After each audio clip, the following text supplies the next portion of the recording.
Welcome everybody to Celebration Church Johannesburg's Pulse in Conversation. We started a journey last week when we were talking about profiles in Reformation. I'm very excited about this series because we are showing the DNA of celebration. We are reformers and we are people who have been called by God to make a difference in different sectors of the economy. And today I have my brother and my friend, Brother Vincent Tendai, who is a reformer in the construction stroke engineering industry. And we are going to have some very exciting conversation. Vincent has walked a long journey with the ministry and in his industry, and we are going to mine that treasure of wisdom that is in him. So, Brother Vincent, welcome to the Pulse in Conversation. Thank you, Doc Mkoma. Thank you for having me. It's a pleasure. I'm so excited. Shall we just open up in prayer? Father, we thank you for your presence. We thank you for this program. We thank you, Father, even as we deliberated, as we converse, that you will take our words and you'll anoint them and you'll use them for your glory. In Jesus' name, amen and amen. So, amen. Brother Vincent, let's start here. I always want to start with some kind of context. Talk to us. Who is Vincent Tendai? Talk to us about your family of origin, your early childhood, and your education. Give us perspective of where you are coming from.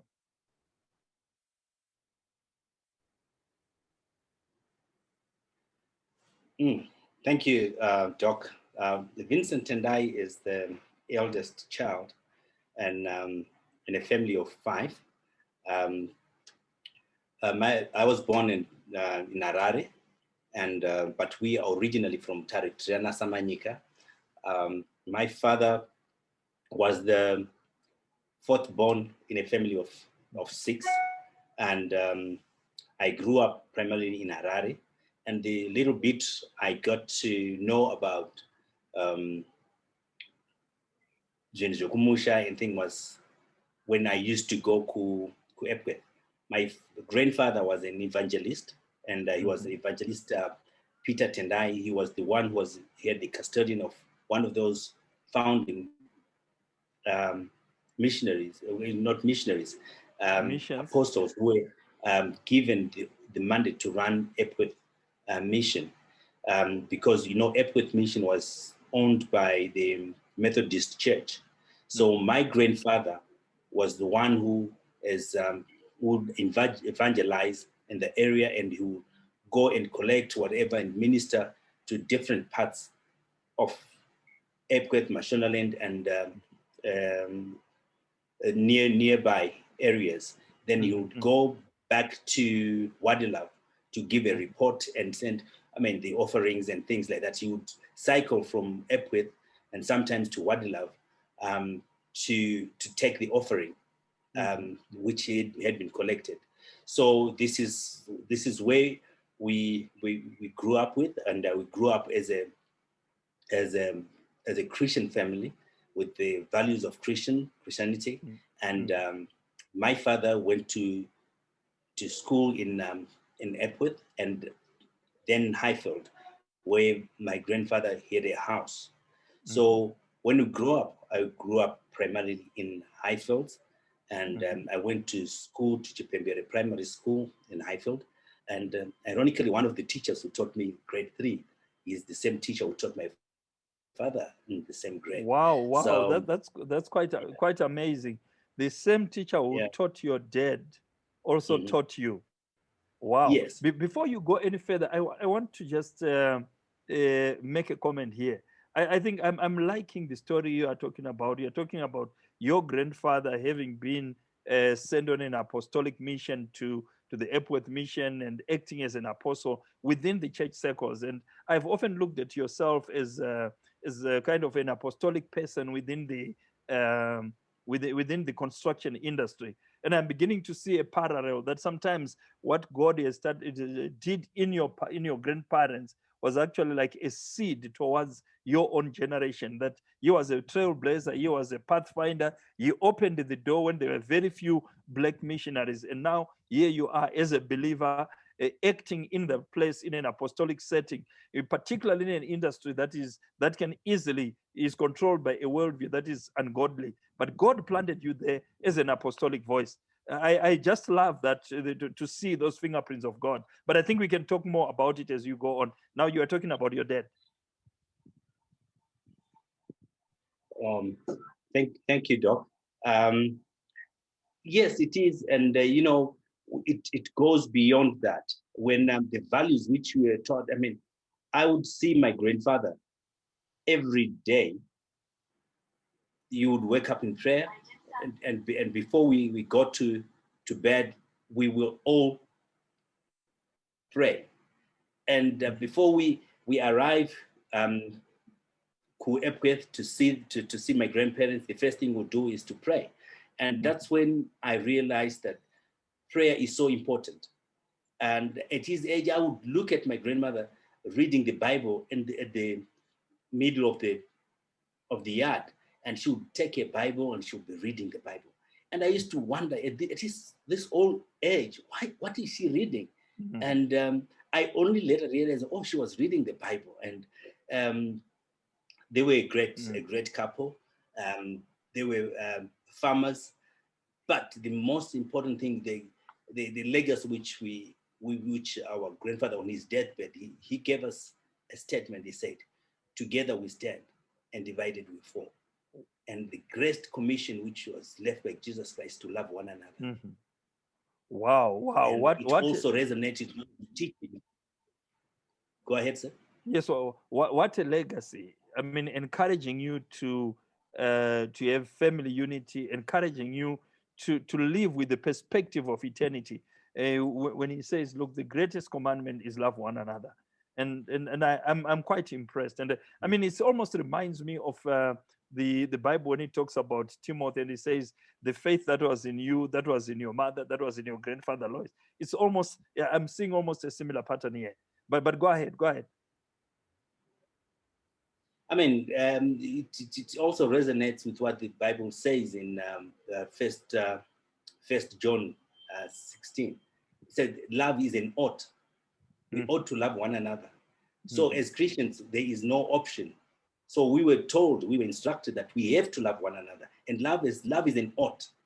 There is no other thing which if you are a Christian, if you're a child of God, if you are a descendant of Muvangeli Peter Tendai, you have to, an ought has to be in part of your DNA. You ought to love one another. It doesn't discriminate who you love or who you don't, but love is an ought.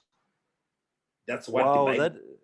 That is amazing. And considering that actually in the last few weeks we have been reading from First John and how John talks about love and the fact that he says, "Beloved, let us love one another.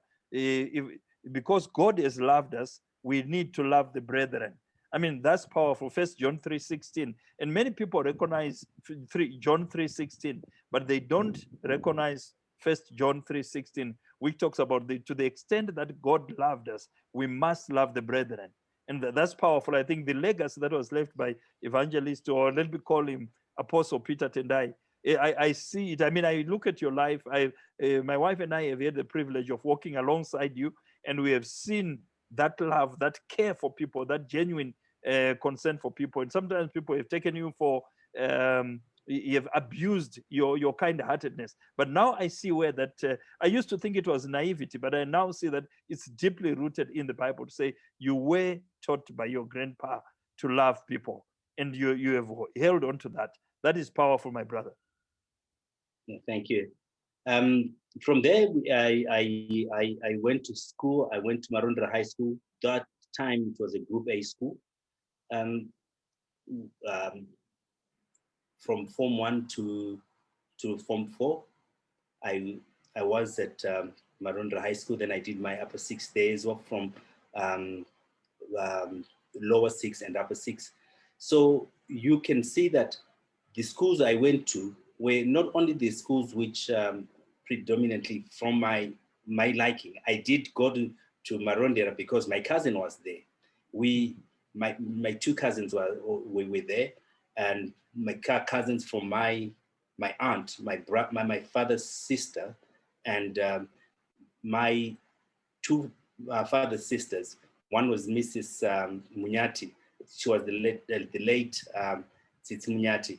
Tsitsi Munyati was a deputy minister of Independence, or deputy minister of education. So she was the eldest in my father's family, and her daughter was in Marondera. So it made, we were, as a family, it was like we go to the same schools, and people could not distinguish, could not separate us. People thought we were brother and sister. I mean, in real sense, if my father was a lady, she would have been my Mukoma, what we say in Shona. The cousin comes into the English context, but in Shona would take your brother, your father's son as your brother. So so we went to the same school, and my aunt's, the second one from my aunt, Mrs. Munyati, she was also a teacher. She had a son and a daughter in the same school. So we went to Marondera, and we would be accepted in the school because, as family, those days, if you apply for school in the Group A schools, as long as you've got a sibling in the school, you're automatically there. You don't go for interviews. You just automatically get to the school. They didn't believe in nepotism. They believed in relationships. Relationships.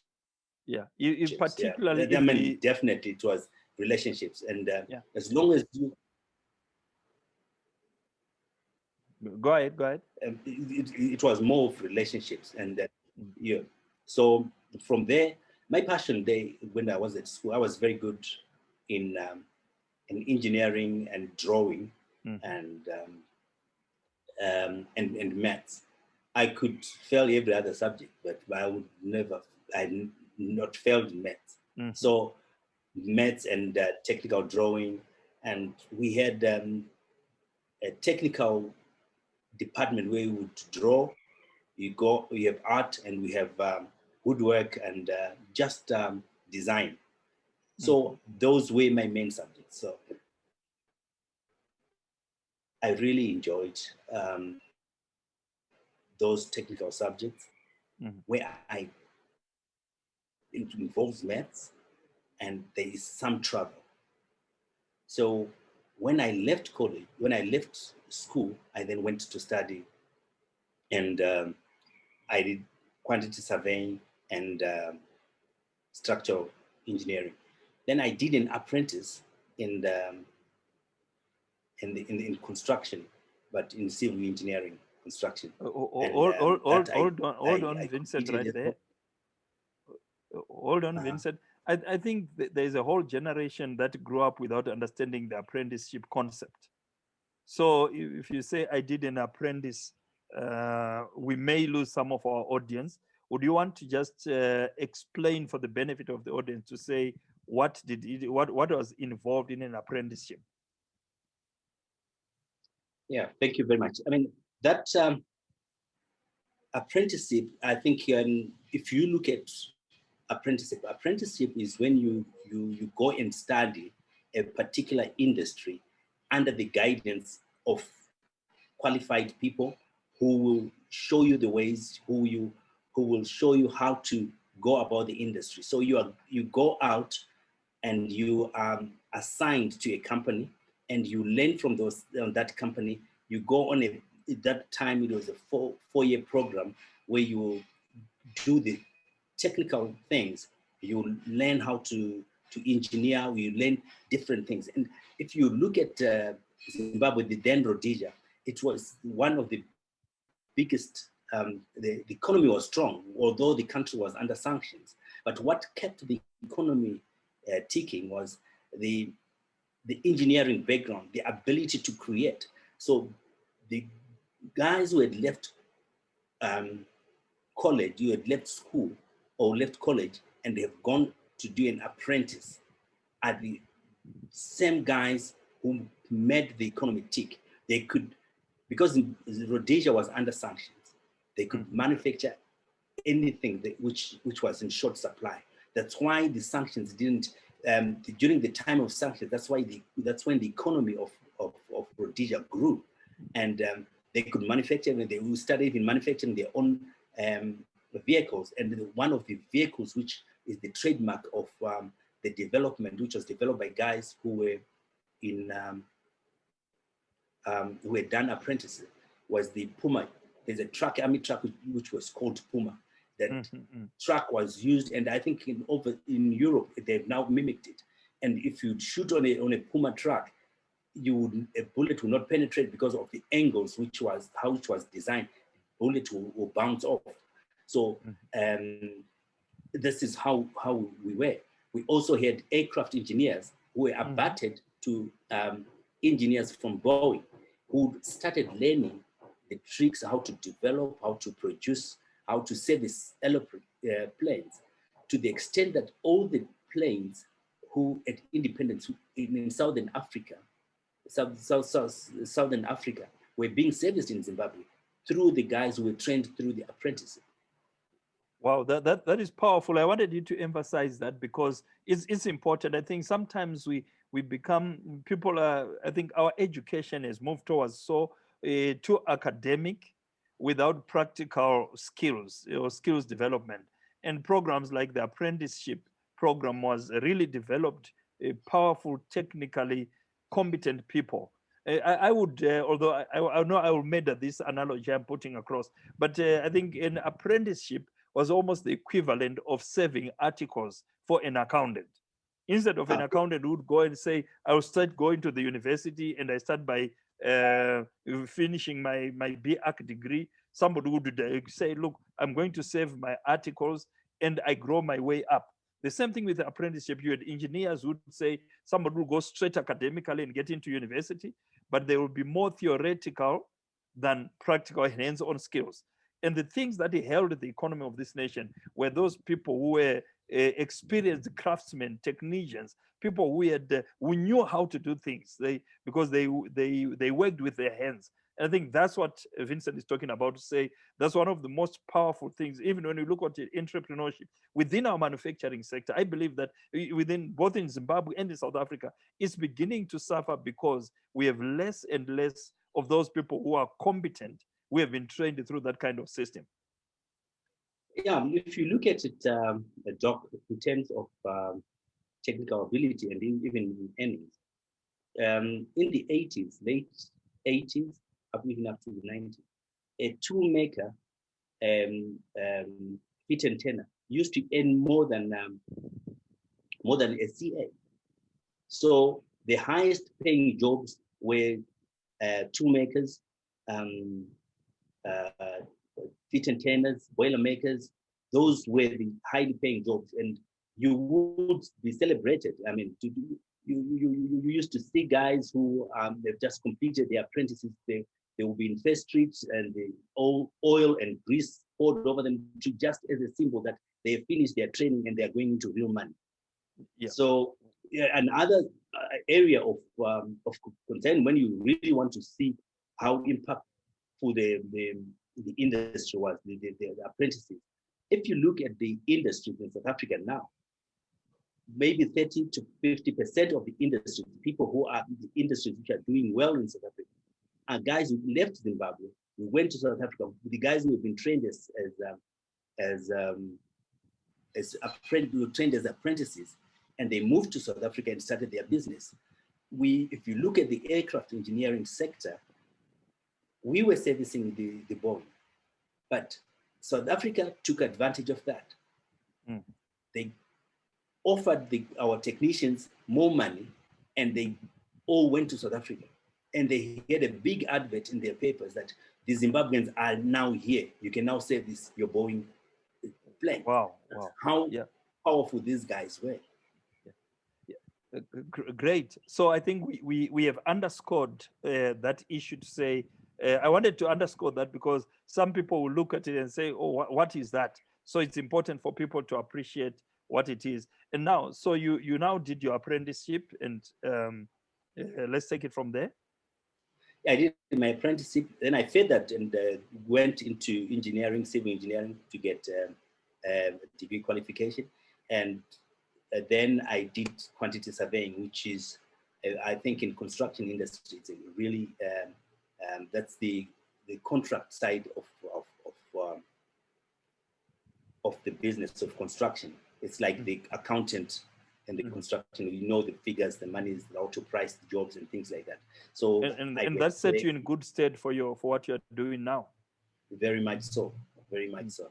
So I did that, and after completing that, so you graduate. So Vincent, you have graduated. You have finished your degree program. You've done your quantity surveying, and you are now getting into the market. And walk us through your journey to from the university to your first job. What drew you to entrepreneurship and things like that? From college, when I did my attachment from college, I did my attachment with there was a company called Frederick Sage. It was, no, the first one was Workbench. The Workbench was number 2 shopping company in Zimbabwe. Very focused Italian man who was the owner of the company. He was the one who was the manager when they built, on the construction of Kariba Dam. So he came in as an expatriate working on the Kariba Dam. So he liked Zimbabwe, he liked Rhodesia, then Zimbabwe, and he stayed on. So he started on his company, and when I went for the interview, there were a lot of guys with maybe a better passes in engineering than me, but he saw my portfolio, what I developed, my drawings and everything, and straight away he said, you are hired. I worked for him, but that company didn't have certain things. We had a bigger company which was called Frederick Sage, which was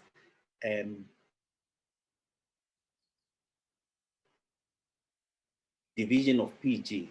That company had branches in Malawi, South Africa, Zimbabwe, Zambia, and Botswana.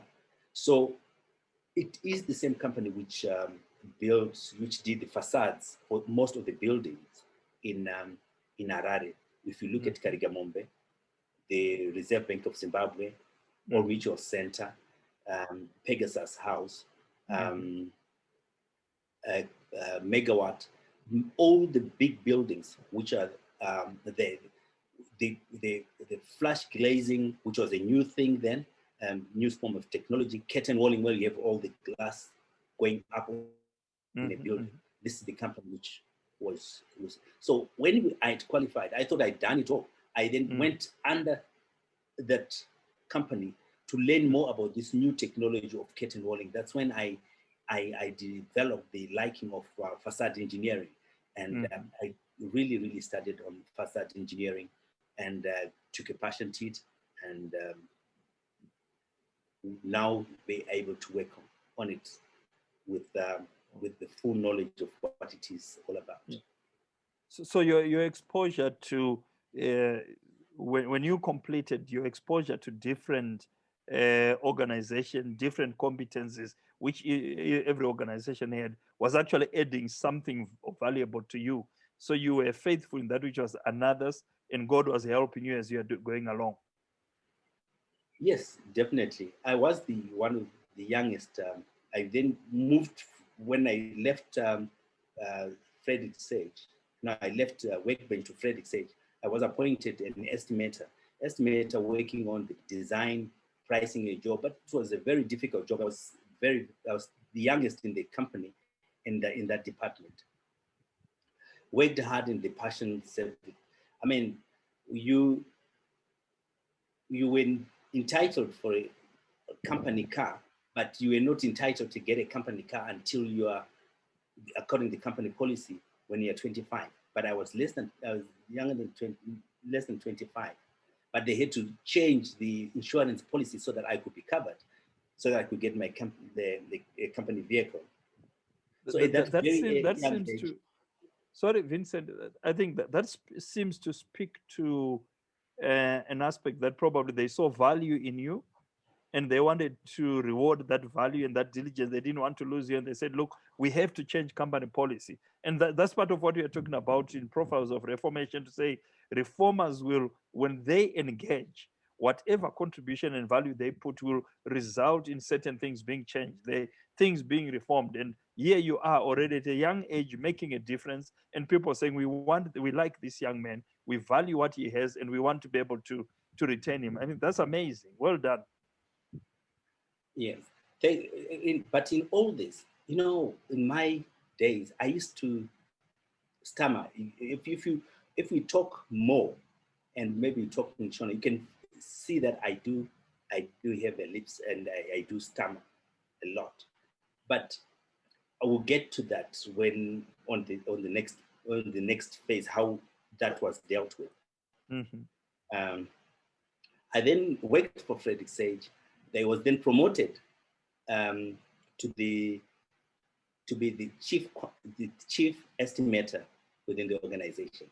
And when I left as an apprentice, the guy who recruited me, he had a degree, was my apprentice officer, then came and joined Frederick Sage. And although he was maybe the 10, 20, between 15 and 20 years older than me. Mm-hmm. I mean, he was a guru in the industry. He came in and he was under me.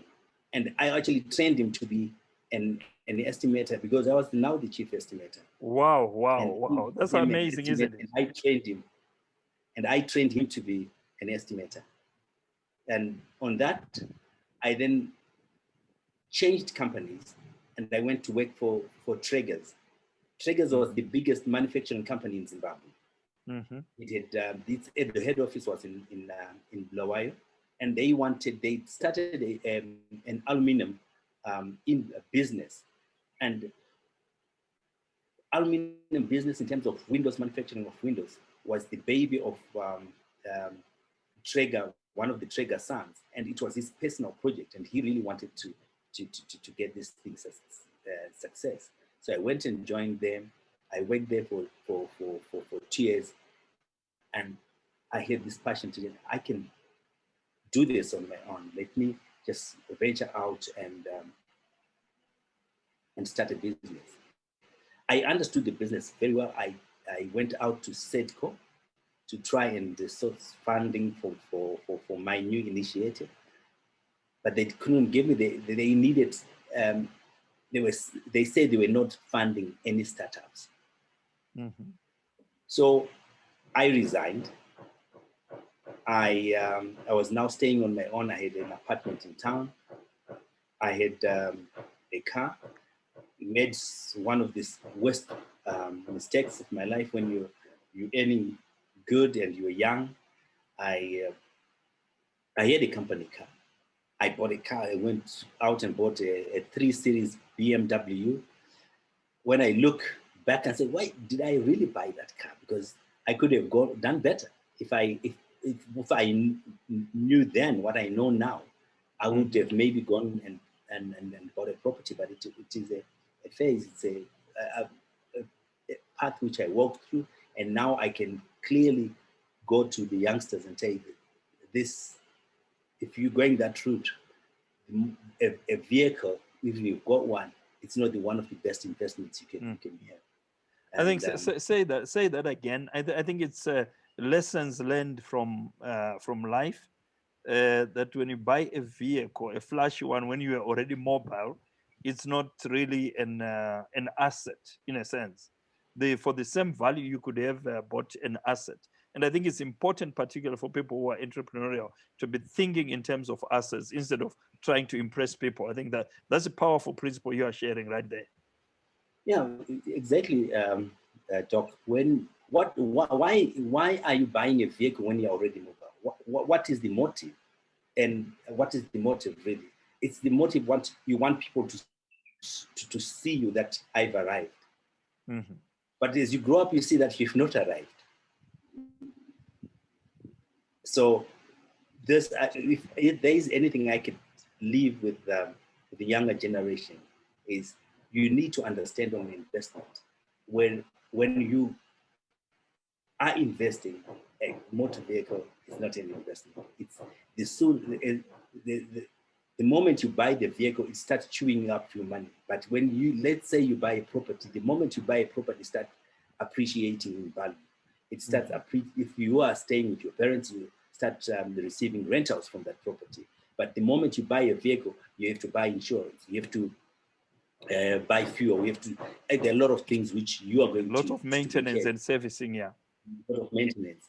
And friends are many when you've got a motor vehicle of which is flashy at that time. So you spend more. So yes. So let's turn now, and you went to SEDCO, and I think we are getting to the part that I like in your story. You go to SEDCO. They're not funding startups, but here you are, and you want to venture in. Walk us through the process, or rather, before you actually do that, if we reflect back a little bit, let's talk about you were raised by your dad, who was raised by an evangelist. Let's talk about, when did you come to faith? When did you become a believer? I'm going to work there because I was in the I grew up in a Christian environment.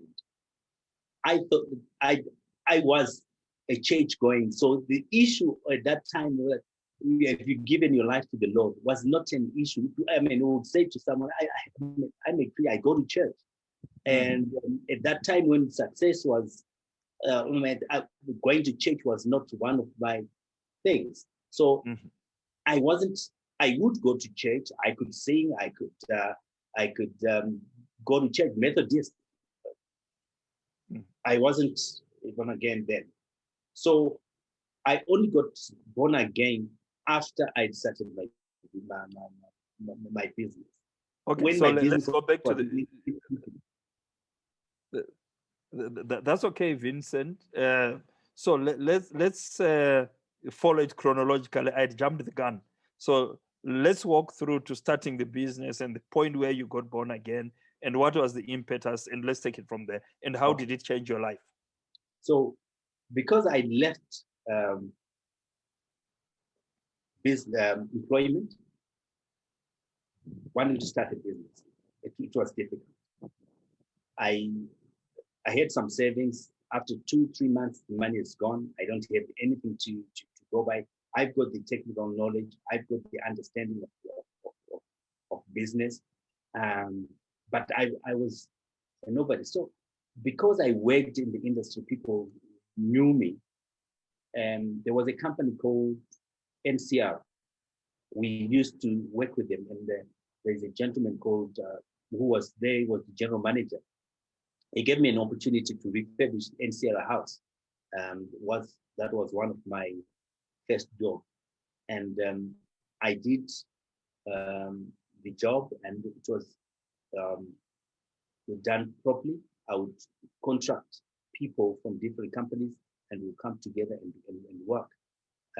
From there, I rented space in a workshop in Wakington. Got an opportunity to design which was Noxim House. There was an architect who knew me, and he gave me an opportunity to supply blinds and to do office partitions there. But the principle there was you do the work, then get paid later. There was nothing like advance payment. But I had to understand that's what this helped me, because I understood the industry. I understood how to go about. So sometimes when you go into business, go into something which you are passionate about, which you understand, and you are getting paid for something you love. You're not going into that business just for money. Yes, Vincent, I think that's powerful. I want to underscore that when you got into business, go into a business that you are passionate about, because sometimes you need the passion to keep you going even when nothing is happening. But secondly, also it's wise to invest in something that you understand, something that you know. because you know where the booby traps are, you know where the landmines are. You also have the relational networks that help you. For example, you are saying, "Oh, somebody give me a break," because they knew you, they'd seen you work for other people, they'd seen your diligence, your work would attest for you. So there are people who knew that while the entity may be new, but we know the workmanship. So it's important to move within that kind of area. I mean, if you look at the Doc, the Bible clearly tells us that if you're dealing with a man who's diligent in his work, his talent will make you go and save kings. And that's what happened. It was an issue where, because they've understood my ability and they've seen me working, I could save. I did projects which were now being recognized by the president, and opening projects which were being opened by the president. And I could easily say I was one of the youngest um, entrepreneurs in the construction industry. And in every meeting I would go to, I was the youngest guy with the company. So it really opened doors. And I was used as an example by a lot of guys. A lot of people would come to me and ask, even my competitors now, how do you do it? How do you open it? And I was not stingy with my information. I would help the guys who wanted to open businesses in the same line as me. But because things in business, they are ups and downs. So I met, I was going to church. I wasn't going to church. I was staying in a block of flats. And I met Pastor Tsumba. Pastor Leo Tsumba, yeah. I mean, Pastor Leo Tsumba, he just pursued me. And he was telling me about being born again. What's being born again? What is it? And he would come, I was a bachelor, and he would come to my flat and he would tell me about Jesus and tell me about being born again. And he would invite me to church. I would duck and dive and say, no. We are Methodists. We don't do this Pentecostal thing. We and he would say, no, but yes, you are Methodist, but are you going to church? Are you going to Methodist? Just come for a change and see what is going on. So I started going to, he invited me. I went the first time. I quite liked it. So you are so perseverant. He kept knocking. I think I know Pastor Leo Tsumba. He's when it comes to evangelism, he's a bull terrier. Once he sets his eyes on you, you know he's not going to let go. But because of his perseverance, you ran out of excuses, and you had to say, I need to just get this man off my back, and you have to go. There's a saying by Edward Lewis called that perseverance. Pastor Tom always say that perseverance always outlasts persecution. I mean, there could have times which I've been persecuting him, lying to him, that say, get out of my back. But I think I mean, I call him my dad, and my Tsumba, my mom, because those are my spiritual parents. They brought me to church. Yes, I say that when I got born again, it was Pastor Leo Tsumba who brought me into church. And I went the other day, and there was an altar call. I went in, I got saved. But at that time, we were starting to build Celebration Church. There was sorry, hold on right there before we get into the building of the church. I think that one decision, because of somebody who pursued you, completely changed your life, completely changed your trajectory. You knew you had skill, you knew you had passion for the industry, but I have a sense that when you had an encounter with Jesus, it gave you perspective, it gave you a sense of calling into your industry. I think you began to be able to look back and make sense of why you were passionate about the industry. Definitely. I mean, it's I became a new creation. I was when I then saw value in what I was doing. If you look at it, someone was coming from. I had the money. I mean, even when I was employed, when I was still at Frederick Sage at Traegers, I was now earning more than my dad, and I was more earning equivalent to the general manager of Zim Papers, which was Harold. That he was a friend of mine. He was a CA, and I was earning more than him. So in terms of money, at that time, I was really, I was earning good money. Evident of the fact that I would go and buy a brand new BMW, which I didn't need. So I had money, and so issues of becoming humble, becoming to understand, to come down and start doing the things, change the way you think, the way my think process. I mean, it was just like that when I got saved, because I saw something. I got there, and the word was said, and a altar call was said, and I went there. But because we're building the church, someone was coming from having fun over my weekends, over my Saturdays, and we're asked to go to the church site and help in building and doing this. But I don't know whether you're getting me. I'm good. How much I had to come down and humble myself from someone we had, in terms of now I've got a business, I've got the cars I want. I don't have to go to church. I don't have to go and spend the whole afternoon volunteering, pushing things, and people don't even know you and recognize you, and yet you are MD of your own company. Of my own company. So I went there, had time, met with Dr. Nigel Tanakira. We talked at church. I would come to church. I would see Strive Masiwa in the same church, and he was sitting next to me, and that started humbling me that this is not a joke, and this. If you have people who are so humble and they are doing this, and that's the time when Nigel sold his house to start the bank, into church, and to start the bank. So a lot of things were happening.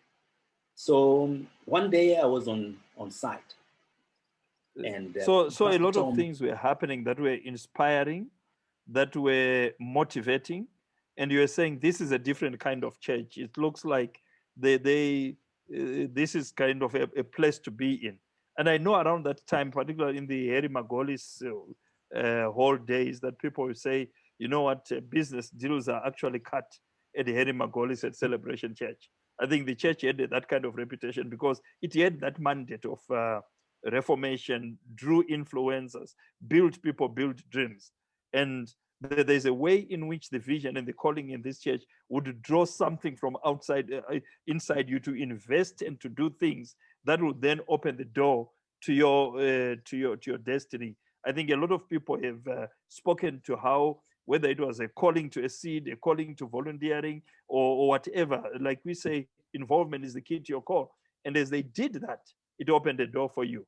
And then you're saying you are already volunteering, you're helping at the site, and one day you went to the site. Take it up from there. I went to the site, and Pastor Tom, who, I mean, is an amazing man of God. And I got to site, and you would take time to go around and try and speak with each and everyone who was volunteering, and to find out what they do, where your faith is at, and getting to know you better. So he came and he said, "What do you do?" And my business was a small business, and he said, "What do you do?" I said, "I know, I do facades. I'm having a company, started a company which manufactures aluminum windows, doors, shop fitting in general, suspended ceilings, and everything which encompasses shop fitting." So before I know it, in Sunday church service, we spoke about fundraising and where percentage we were at in terms of the church building, and what is required. So all of a sudden he said, oh, and he just said, oh, I met this guy who's just starting his company, and he's going to do all our aluminum windows, the facade and all the ceilings in the church. I mean, I thought he was talking about someone else. So he then called, hey, Vincent, where is he? He was talking about another Vincent. And he said, Vincent Tendai, where is he? I had to get up and say, here. And he called me up, and I'm still a new believer in the church, and I'm now in front of the church, and he is asking me questions. What do you do? And what is your experience like? And I'm saying this in front of the whole audience. So women, I think we had about 2,000. The congregation was about 2,000 then in Helimagonis. And he interviewed me, and we talked. So I can say, no, Pastor Tom, this job is too big for me. I can't do it. I can't, I can't do it. So I had to go with her and say, hey, okay, I will do it. So you were thrown into the deep end. Yes. I was thrown into a deep end. Yes, I worked on these big contracts, but I never worked on a project like that on my own. So that was the very first project, big project, which I did on my own as an entrepreneur. And you learned a lot of lessons along the way. I mean, it was. And Pastor Tom is a unifier. He brings people together. He connected me with some captains of industry. And we started working together. They directed me. I got to sit on meetings. I mean, I had never sat on a director level or a funding level on the project that big. Yes, I was in construction, but when you sit with decision makers, it's a different ballgame altogether. I was told, Pastor Tom would say, early is on time is late. You can come to a meeting late. I mean, this is something which was affecting us, affecting me as a businessman. You can't be late for a meeting. And so it gave you an opportunity to be mentored both by Pastor Tom and by high-level industry executives around me. Yes, yes. So we would go there, and you would tell me the value of giving. So as we were doing the work, I then said, I don't know how I will fund this, but Pastor Tom, as the church, buy the material, and my company will supply the labor. I mean, if you do read Pastor Tom. So you are doing it at cost. You removed your margin, and you said, I'm making this a seed to as I build the house of God. Yes. Yes, that's what we were doing. So we supplied the labor, but as the building went back, I mean, there's a lot of resources which were needed, and the system we used on Celebration Church. There are certain things which you look at the Celebration Church and you don't understand. If you coming from the portico shade, you see there's a curtain wall and the big doors which are the entrance to the church. Pastor Tom wanted some semblance, something which is different on that. And if you look at that entrance, there's like a wave on the entrance door. Nothing like that had been happened, to mix two glasses and see like one glass. I say to Pastor, this cannot happen. You can't mix the same. This is what I want. And there's nothing like you can't. So you have to find a way. And so he stretched you. He stretched me, my ingenuity and my understanding of technology really was stretched. And I did dig deep to what I would understand the industry going forward. So we did that wave, and up to now, if you look at it, not very many people can do it, but it is there at Celebration Church. And I'm so proud to have done that. So as time And went by, Vincent, the church was while you are there, Vincent, while you are there, I think, guys, this is an incredible testimony. Vincent underplays it, but you know, he sowed when he has a small business which is starting without much capital, and he says, "I'm going to do this at cost. I'm removing margins and things. I'm doing for the church. Give me bare minimum," and yet he was a new believer. And now I want you to see, just take a look at your screens and you begin to see the kind of harvest that he has received. I mean, look at those projects, those massive projects that over the years that his company has done. But it started with a seed. I mean, look at those massive, beautiful, I mean, contracts with government, contracts with banks. And we're just showing you on the screen right now, just a sampling of the kind of work that has been done. But look at where he started. And he is indeed a reformer, an incredible man. But it started by being willing, being available, knowing that, you see, you can't outgive God. And that is incredible. I mean, I look at these pictures, Vincent, and I'm amazed. I'm so impressed. Well done, my brother. You indeed are making a difference in the marketplace. You look and the scripture says, to whom much is given, much is expected. So I didn't look at Pastor Tom's giving me this opportunity as I'm losing. I looked at it as I've been given an opportunity to sow seed. I got to understand this principle very, very, very early. At that time, I was going to ACBF, which is an interdenominational thing, where Africa Christian Business Fellowship, and which is part of the Forward Faith movement, yeah. Forward Faith movement. But when I was going there, I didn't just go there. I understood that you need to be sent on things like that. When you're going to other ministry, you need to be equally yoked. I went to Pastor Tom and I said, I've seen this organization and I would like to participate in that. They are calling me to work with them.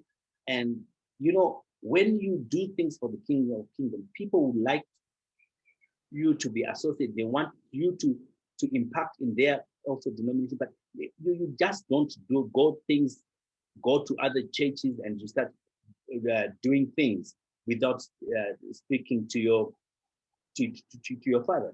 So I went to Pastor Tom and I said, Pastor Tom, this is where I'm going to do. And he blessed me and said, go there and go and reform. We are reformers and teach people business. It is an organization which interdenominational organization where businessmen come together and they are taught how to do business gospel. So when I was going there, we then started with Pastor Tom that we needed to fund the church. We were now having the resources. The church was growing fast, the building was growing, the resources were not coming as much as we would want. So I went to Pastor Tom and they said, Pastor Tom, how can we help as business people? How can we come together as business people to work together to come and help the church, help you to finish the church? Then he gave me an opportunity to work with some men. He was Dr. Wazara, Pastor Jeff Mzimbi, Pastor Gary Thompson, and Pastor Sue Sakupanya. And Pastor Sue Sakupanya is Pastor Sumbaya, right? Pastor Sue. Oh, Sumbaya. You know, I went to school with them when the same class. I know. I know. Sumbaya, yes. So we formed the VBF, but the primary purpose of VBF was to fund the things of the kingdom. And to fund you had learned some things from ACBF. You had seen the impact that business has and the marketplace has, and you actually brought this in-house and said, gave ideas. And that's what reformers do. They contribute, they ask and they say, look, can we do this? Can we do this? Look at what VBF has become now. It's amazing. Yeah. Now, Vincent, I'm going to have to cut you short. We only have about 8 minutes left, but I know we have a lot of story to tell. So you were critical. You were a founder member of the Victory Business Forum, and I mean, it was amazing. It contributed to the work that was done.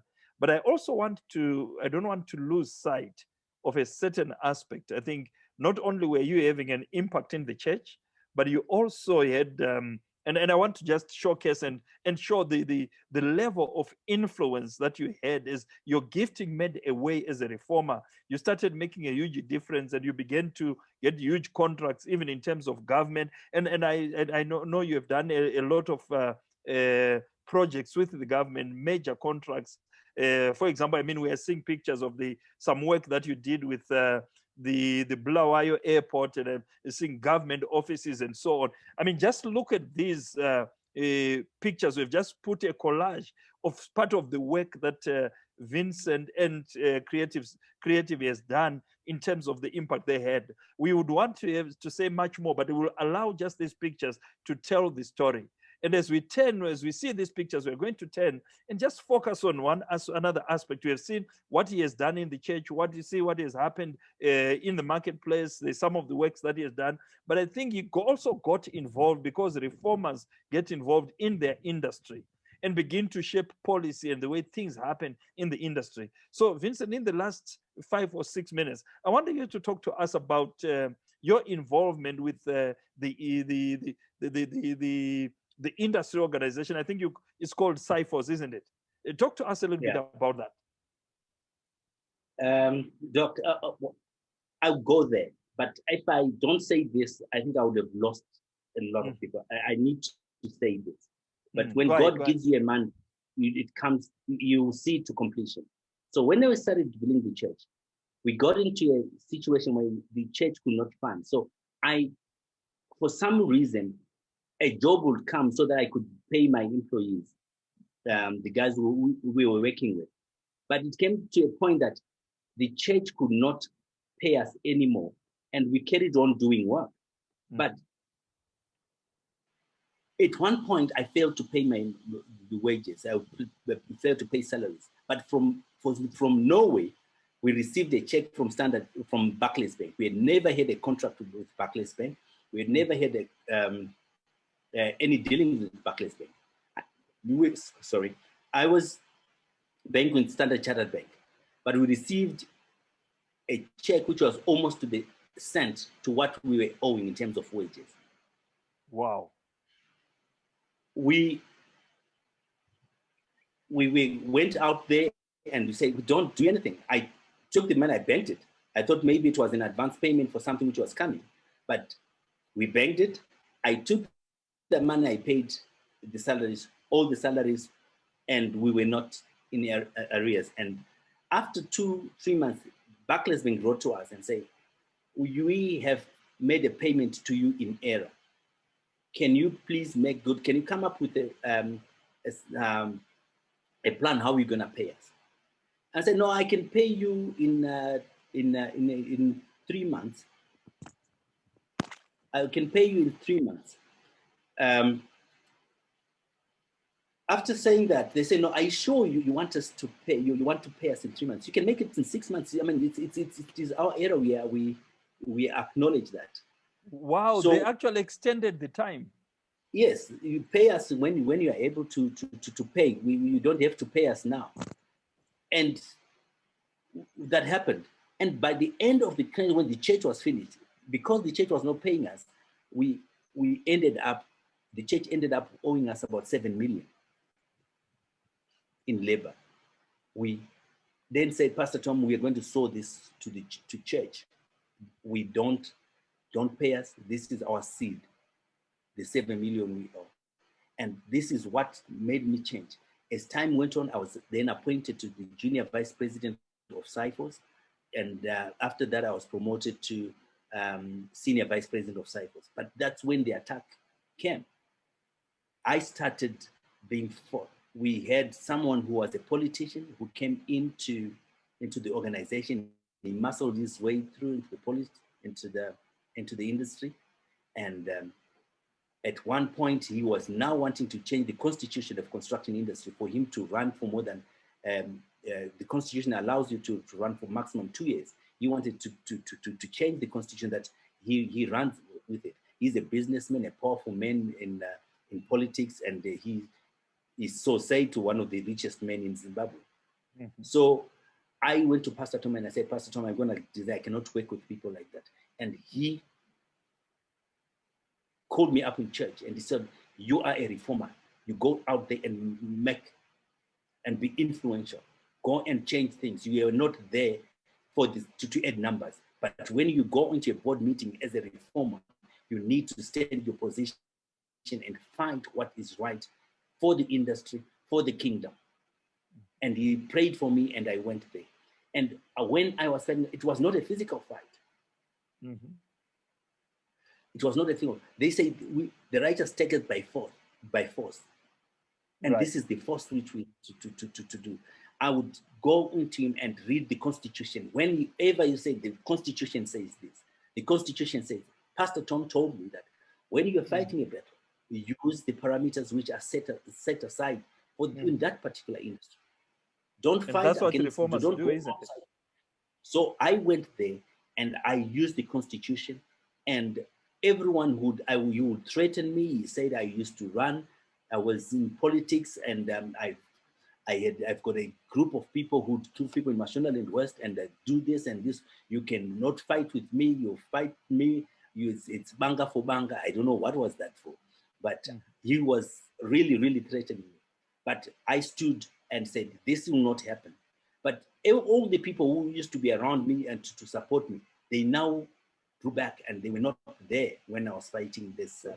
So the people supported you. So Vincent, so people supported you privately. They would say, "This is good for the industry. You are doing the right thing."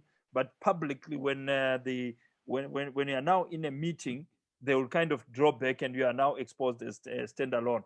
But yet, as a reformer, you were not ashamed because you knew that God would save by many or by few, as long as you stand on principles and you stand on that which is right, and you actually saved the industry from a downward, or rather being captured, as we say in South Africa, from a state capture of some sort. Yeah. So when that happened, Doc, he finally went to an AGM, and he was removed based on the facts which I presented. I wrote a letter to the industry, and people signed, and he finally stepped down. When he stepped down, he came to me and said, "Oh, now they'll step down." And he, on his recommendation, when he was stating on his last speech, he said, "I'm proposing that as I'm stepping down, I'm proposing that Vincent Tendai becomes the president of Cyprus." And I stood up and said, I didn't do this for the sake of me being the president. I did this for the sake of the industry and for sanity to prevail in the industry. I'm counter proposing this and propose someone else who I thought was able. I didn't do this for myself. I was not fighting you in new capacity, but I was fighting for the industry. And you're fighting on principle. It was not about positions that you're looking at. Yeah. So I've been talking to you, Doc. You cannot figure out that I used to stammer. I had a lisp. But this was through Pastor Tom. I was thrown into the deep end. I was thrown to present in a conference when I couldn't speak. I could stammer, and he put me onto the podium, and I could speak. But from that time, I'm now able to stand. I'm able to stand before men. I'm able to stand before industry professionals and deliver papers and speak without fear. This is how I was reformed. This is how I was. So you were thrown on the deep end, and God met you there, and we have seen a healing. I remember years back talking to you, and it was difficult for you to string together a full paragraph of a conversation. But right now, unless somebody listens too closely, I mean, you are so articulate. But this is what God does. I mean, even Moses would stammer. But I mean, look at the volumes that he wrote. So that is our God. That is incredible. Amen. Yeah. Now this we saw to the extent that when I went to my former school to present or to preach or to just encourage other students, the teachers who used to know me, they were amazed. They're amazed that, oh, is this the same person who couldn't stand in front of the class, let alone the whole school, to present a paper and to knit one sentence together? Wow, this is our God. This is amazing.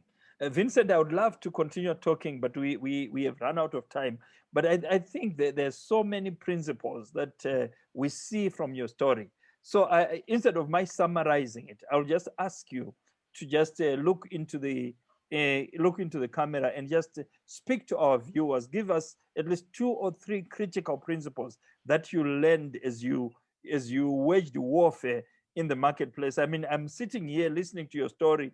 I mean, starting from where you were doing your going to school, your apprenticeship, the opportunities you had, and the impact that you have had, the incredible pictures we have just seen of the work that you are doing, and then standing up in an industry and saying, I stand for principle, I stand for right, I am a reformer. So you're a reformer not only in activism, but you're a reformer even in the amount and the quantity of work you are doing, and very strategic national projects that you are doing for the government of Zimbabwe and for industry in general. This is amazing. And when people see you, they will not see the impact of what you are doing, because you are humble. And I think you did talk to humility when we started, because you had seen it modeled before you by others. But I want you to just give us some 3, 4 principles as takeaways for our members as we close down.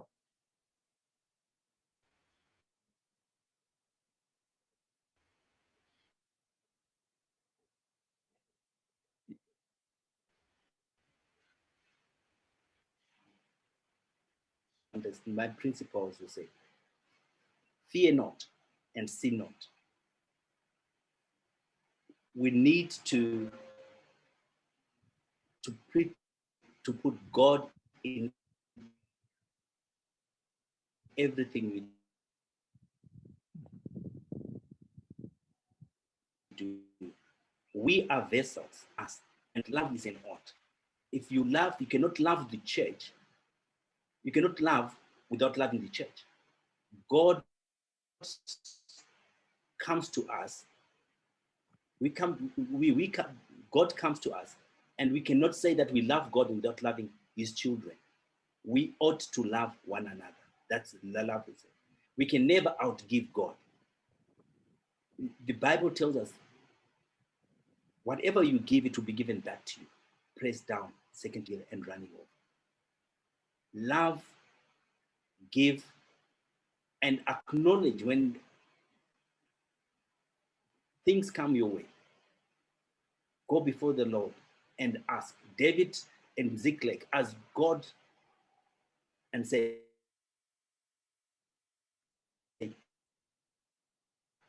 so integrity and the fear of the Lord is amazing. The Bible tells us that the fear of the Lord is the beginning of all wisdom. We cannot win our businesses. We cannot be in business and we follow the people in the world. Put God first in all we do. Respect your mother and father. Honor your mother and father. When I say mother and father, your spiritual and your biological parents, you need to honor them. So integrity is one thing which I've seen, and the fear of the Lord is key in all we do. Wow, incredible, my brother, incredible. Thank you so much for joining us and for that powerful presentation, life story. Again, we are talking about profiles of reformation. I mean, Pastor Tom often talks about people who cover for their lack of lightning by the thunder. They make a lot of noise, but there is no power. But there are some people like my brother Vincent who is soft-spoken and but yet is so much lightning, so much power, so much effectiveness for the kingdom. We appreciate you, my brother. We say continue to be a reformer. You were brought into the kingdom for such a time as this. May you continue to represent him and his kingdom in the marketplace. Thank you so much, my brother. Thank you, Doc, and much appreciated. May God bless you. Thank you. So Celebration Church, this is Celebration Pulse signing out. We thank you. We hope that you have found this profile of Reformation instructive, full of wisdom and principles, and more importantly, inspiring for you to reach out for your own destiny and achieve that what God has called you for. Thank you so much. God bless you. We meet again next week as we zero in on another profile of Reformation. And we do this to show you that you can make a difference in your place of calling as a child of God and as a reformer. Thank you so much, and God bless you. Bye. See you later.